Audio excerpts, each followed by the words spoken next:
வீடியோவில் நம்ம சர்வ்லெட்டோட முக்கியமான யூஸ் கேஸ் என்ன, அது எதுக்கு யூஸ் பண்ணுறோம், அது என்ன மாதிரியான ப்ராப்ளம்ஸ் வந்து நம்மளுக்கு ரெடியூஸ் பண்ணுது அப்படின்றத பற்றி டீட்டெயில்டாக பார்த்தோம். ஸோ இந்த வீடியோவில் சர்வ்லெட்டோட டெஃபினிஷன் என்ன அண்ட் அதோட லைஃப் சைக்கிள் என்னன்றதை பற்றி பார்க்க போகிறோம்.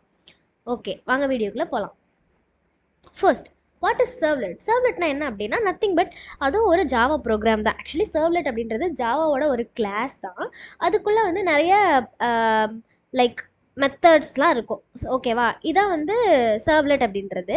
இது வந்து எங்கே ரன் ஆகும் அப்படின்னா வெப் சர்வருக்குள்ளே ரன் ஆகும். லைக் நம்ம டாம் கேட் இந்த மாதிரியான சர்வர்லாம் நீங்கள் வந்து கேள்விப்பட்டிருப்பீங்க ஒரு டைனமிக் வெப் பேஜ் ரெடி பண்ணும்போது. ஸோ டாம் கேட் அப்படின்றது ஒரு வெப் சர்வர் ப்ளஸ் ஒரு சர்வ்லெட் கண்டெய்னர். ஸோ வந்து இந்த சர்வ்லெட் அப்படின்றது ஸ்பெஷலாக வெப் சர்வரில் ரன் ஆகக்கூடிய ஒரு ஜாவா ப்ரோக்ராம். இது என்ன பண்ணும் அப்படின்னா கிளைண்ட் வந்து கொடுக்குற ரெக்வஸ்ட்டை வாங்கி அதை வந்து ப்ராசஸ் பண்ணி அதுக்கு தேவையான டேட்டாஸ் அண்ட் லாஜிக் எல்லாமே இந்த சர்வ்லெட்டில் இருக்கும். இது எல்லாத்தையும் வந்து ரெடி பண்ணி நம்மளுக்கு ரெஸ்பான்ஸாக கொடுக்குது. ஸோ இதுதான் சர்வ்லெட் அப்படின்றதுக்கான டெஃபினிஷன். இப்போது நான் அதோட பர்ஃபார்மன்ஸ், அதாவது பர்ஃபார்மன்ஸ் சொல்ல முடியாது, ஒரு இன்ஃபர்மேஷன் சொல்கிறேன். லைக் முதல்ல என்ன ஆகும் அப்படின்னா நம்ம வந்து ப்ரௌசரில் நம்ம ஒரு ரெக்வஸ்ட் கொடுக்குறோம் இல்லையா, அந்த ரெக்வஸ்ட்டு ஒரு ஹெச்டிடிபி ரெக்வஸ்ட்டாக தான் நம்மளுக்கு வந்து போகும் அப்படின்றது நம்ம எல்லாருக்குமே தெரியும். பட் நீங்கள் என்னைக்காச்சும் யோசிச்சிருக்கீங்களா, நம்ம கொடுக்குறது HTTP request which is which cannot be understood by Java, because ஜாவாவுக்கு எல்லாமே object everything is a object in the perspective of Java. So நான் கொடுக்குற ஹெச்டிடிபி ரெக்வெஸ்ட் எப்படி எனக்கு வந்து ஆப்ஜெக்டாக வந்து மாறுது அப்படின்னு நீங்கள் என்னைக்காச்சும் யோசிச்சிருக்கீங்களா? ஸோ அதுதான் இந்த வெப் சர்வர் பண்ணுது. இந்த வெப் சர்வர்ன்றது என்னன்னா டாம் கேட். இமேஜின் லைக் நீங்கள் வந்து தமிழ் தெரிஞ்சவங்க and you are the browser, like the user client side, and the சர்வருக்கு வந்து இங்கிலீஷ் மட்டும்தான் தெரியும் அப்படின்னு வச்சுக்கோங்க. ஸோ உங்கள் ரெண்டு பேத்துக்கு இடையில ஒரு டிரான்ஸ்லேட்டர் வேணும் இல்லையா, அந்த டிரான்ஸ்லேட்டர் தான் யார் அப்படின்னா இந்த டாம் கேட். இந்த டாம் கேட் என்ன பண்ணும் அப்படின்னா உங்களோட ஹெச்டிடிபி ரெக்வஸ்ட்டை வாங்கி அதை வந்து ஆப்ஜெக்டாக மாடிஃபை பண்ணி அந்த ஆப்ஜெக்டை சர்வ்லெட்டுக்கு கொடுக்கும். ஸோ இந்த சர்வ்லெட் என்ன பண்ணும் அப்படின்னா அதில் வந்து நிறைய மெத்தட்ஸ்லாம் இருக்குது. ஸோ அதெல்லாம் யூஸ் பண்ணி நமக்கு தேவையான டேட்டாவை நம்ம எழுதுகிற லாஜிக் மூலமாக ஃபெச் பண்ணி நம்மளுக்கு வந்து திரும்ப கொடுக்கும் இந்த சர்வ்லெட். இந்த திரும்ப கொடுக்குறத டாம் கேட் வந்து ஆப்ஜெக்டாக கொடுக்குறத வாங்கி it again converts it into HTTP and it is sending that to the browser. So இதுதான் வந்து உள்ளுக்குள்ளே நடக்கிற ஒரு விஷயம். இதை பற்றி நம்ம போக போக இன்னும் டீட்டெயில்டாக பார்க்கலாம். ஸோ இப்போதைக்கு சர்வ்லெட்னா இதுதான் ஒரு பேசிக் ஐடியா. ஸோ நெக்ஸ்ட் நம்ம எதை பற்றி பார்க்க போகிறோம்னா லைஃப் சைக்கிள் ஆஃப் சர்வ்லெட். சர்வ்லெட்டோட லைஃப் சைக்கிள் என்ன அப்படின்னா இதில் 3 மெத்தட்ஸை வந்து இம்பார்ட்டண்ட்டாக சொல்லுவாங்க. ஒன்று வந்து இனிட்ன்றது வந்து ஒன்றும் இல்லை, இனிஷியலைஸ் ஆகிறது. ஸோ சர்வீஸ் அப்படின்றது நடுவில் நடக்கக்கூடிய அந்த சர்வீஸ் எல்லாமே. டெஸ்ட்ராய் அப்படின்றது ஒரு சர்வ்லெட் இனிஷியலைஸ் ஆனதுக்கப்புறம் அதை டெஸ்ட்ராய் பண்ணணும் இல்லையா, அதுதான். ஸோ இப்போ நான் சொன்னேன் இல்லையா டாம் கேட் அப்படின்ட்டு, இப்போ நான் வந்து ஒரு என்னோட ப்ரோக்ராம் இருக்குது. ப்ரோக்ராமில் எல்லாமே ஜாவா ஃபைல்ஸாக இருக்கும்.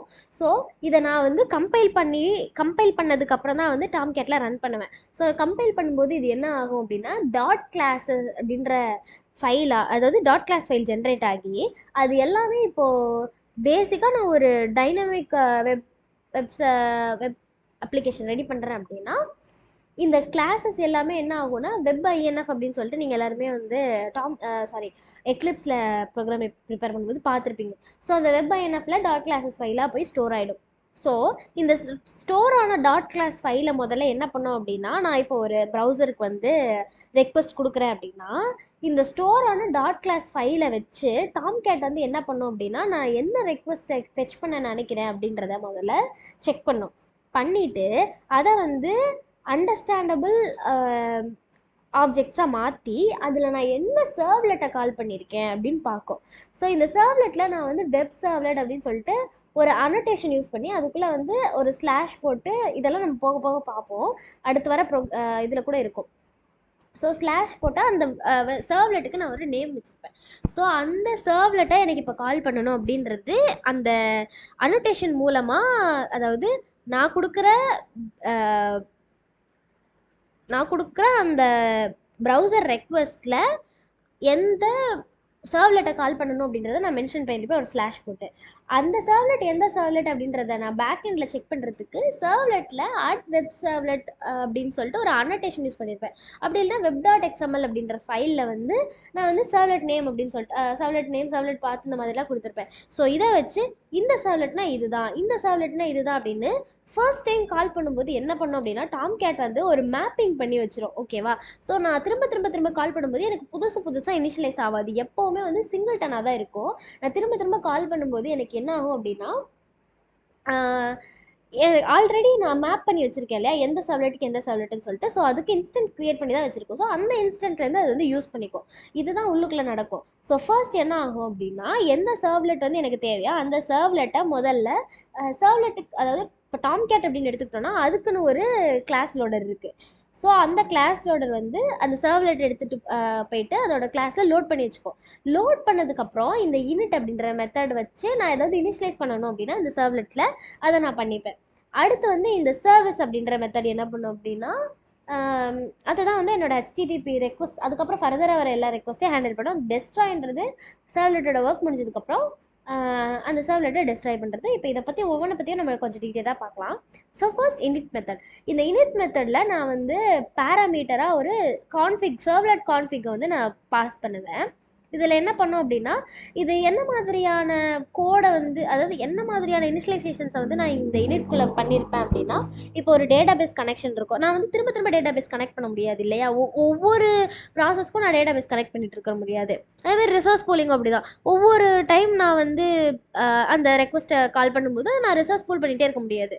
ஸோ இந்த மாதிரி ஒரு டைம் மட்டும் எனக்கு இனிஷியலைஸ் ஆனால் போதும். திரும்ப நான் இனிஷியலைஸ் ஆனதை யூஸ் பண்ணிக்கிறேன் அப்படின்ற கேசஸில் நம்ம வந்து இந்த இனிட்குள்ளே அதை எழுதுவோம்.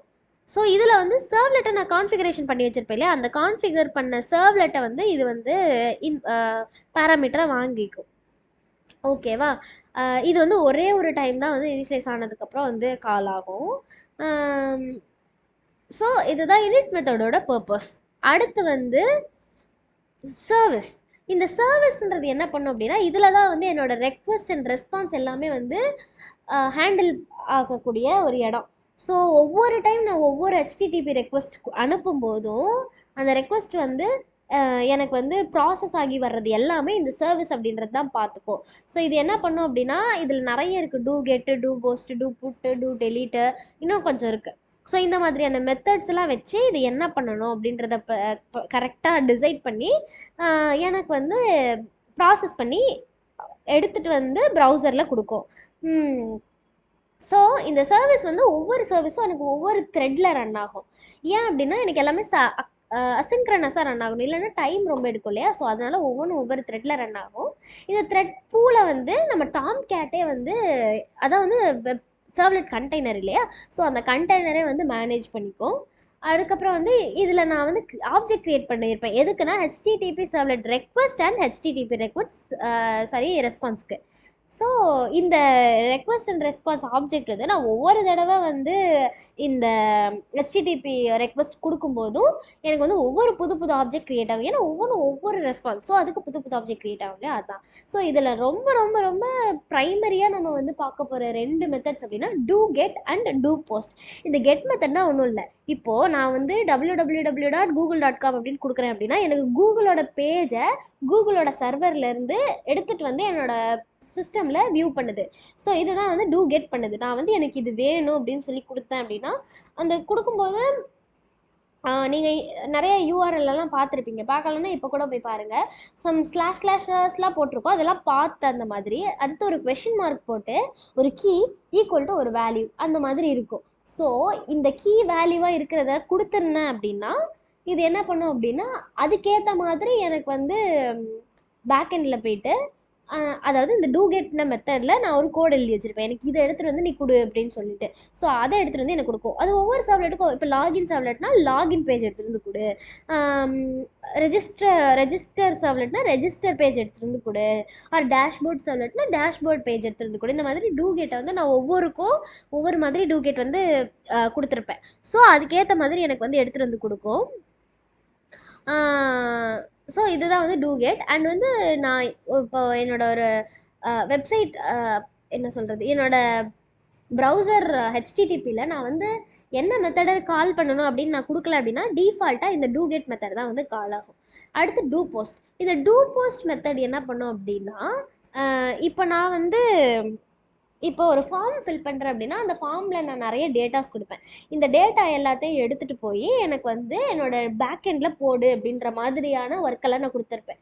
ஸோ டூ கெட் அப்படின்னா உள்ளே இருக்கிறத வெளியில் எடுக்கிறது, டூ போஸ்ட் அப்படின்னா வெளியிலேருந்து அனுப்பி உள்ளே போடுறது. இதுதான் வந்து மெத்தட். ஸோ டூ போஸ்ட் எப்போ ஒர்க் ஆகும் அப்படின்னா, நான் வந்து அந்த ஃபார்மில் ஆக்ஷன் அப்படின்னு சொல்லிட்டு ஒரு பேராமீட்டர் இருக்கும், அதில் ஆக்ஷன் ஈக்குவல் டு போஸ்ட் அப்படின்னு கொடுத்துருந்தோன்னா டூ போஸ்ட் வந்து போகும். இது ரெண்டு தான் நம்ம ரொம்ப ப்ரைமரியாக யூஸ் பண்ணுறது. இது இல்லாமல் இன்னும் கொஞ்சம் இருக்குது, பட் இதெல்லாம் நம்ம மோஸ்ட்டாக யூஸ் பண்ண மாட்டோம். ஸோ என்னென்னா டூ புட். இந்த டூ புட் என்ன பண்ணோம் அப்படின்னா, இப்போ நான் வந்து ஒரு ஏதோ சம் வேல்யூ கொடுத்துருக்கேன், ஆனால் எனக்கு அதை அப்டேட் பண்ணணும். இப்போ நம்ம பாஸ்வேர்டெலாம் அப்டேட் பண்ணுவோம் இல்லையா, ஸோ அந்த மாதிரி தான் அப்டேட் பண்ணணும் அப்படின்னா அதுக்கு நம்ம வந்து டூ புட் மெத்தட் யூஸ் பண்ணுவோம்.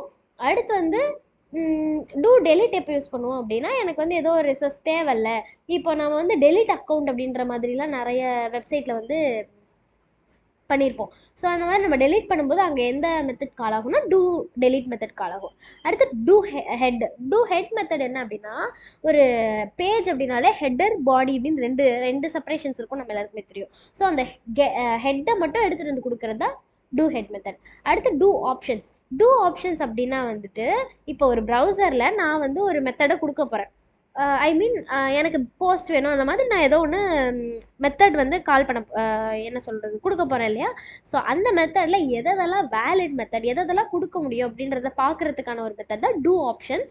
ஸோ இந்த டூ ஆப்ஷன்ஸ் வந்து இப்போ இது மோஸ்ட்லி எதுக்கு யூஸ் பண்ணுவாங்கன்னா, கிராஸ் பிளாட்ஃபார்ம்ஸ், லைக் இப்போ சர்வர் வந்து ஒரு பிளாட்ஃபார்மில் அண்ட் கிளைண்ட் வந்து ஒரு பிளாட்ஃபார்மில் இருக்குது அப்படின்னா, அந்த இதை கனெக்ட் பண்ணும்போது எனக்கு அதுக்கு ஒரு சில வேலிட் ஆப்ஷன்ஸ் மட்டும்தான் இருக்கும் இல்லையா.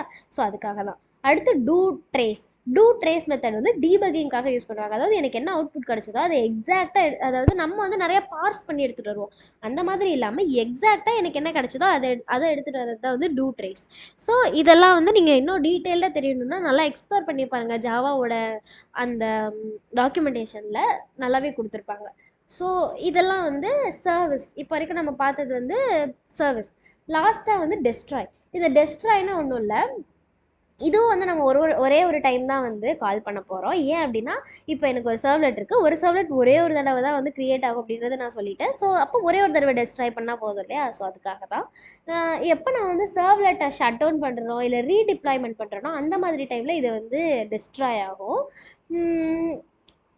ஸோ இந்த டெஸ்ட்ராயில் என்ன பண்ணியிருப்போம் அப்படின்னா வந்து, இப்போ கனெக்ஷன்ஸ் எல்லாம் நான் வந்து ஓப்பன் பண்ணேன். எங்கே ஓப்பன் பண்ணேன் அப்படின்னா, இனிட்லேயே ஓப்பன் பண்ணேன் இல்லையா. ஸோ எப்போவுமே ஒரு குட் ப்ரோக்ராமிங் ப்ராக்டிஸ் என்ன அப்படின்னா, நான் வந்து ஒரு ரிசோர்ஸ் ஓப்பன் பண்ணுறேன் அப்படின்னா, இப்போ நம்ம ட்ரை கேட்ச்லேயே கூட ஒரு ரிசோர்ஸை ட்ரையில் ஓப்பன் பண்ணியிருந்தோம்னா ஃபைனலியில் க்ளோஸ் பண்ணியிருப்போம், இல்லைனா ட்ரை வித் ரிசோர்ஸஸில் வந்து கொடுத்துருப்போம், அந்த மாதிரி நம்ம பார்த்துருப்போம். ஸோ ரிசோர்ஸ் ஓப்பன் பண்ணால் அதை கண்டிப்பாக க்ளோஸ் பண்ணணும், இல்லைனா டேட்டா லீக்கேஜ்க்கான பாசிபிலிட்டிஸ் இருக்கும் அப்படின்னு நம்ம கேள்விப்பட்டிருப்போம் இல்லையா. ஸோ அதுக்காக தான் இந்த டெஸ்ட்ராய். இதில் வந்து நான் வந்து ஏதாவது க்ளோஸ் பண்ணணும் அந்த மாதிரினா பண்ணுவேன். ஸோ இதுதான் லைஃப் சைக்கிள் அண்ட் சர்வ்லெட்கான டெஃபினிஷன். இதில் உங்களுக்கு கிளியராக இருக்கும்னு நினைக்கிறேன். ஸோ புரியலன்னா ஏதாவது கான்செப்ட்ஸ் வந்து நான் ஒரு வேளை தப்பாக சொல்லியிருந்தாலே எதனாலும் கமெண்ட் பண்ணுங்கள், ஏன்னா நானும் உங்களோட சேர்ந்து தான் லேர்ன் பண்ணுறேன். ஓகே, நாளைக்கு நெக்ஸ்ட் வீடியோவில் பார்க்கலாம். Until then bye bye.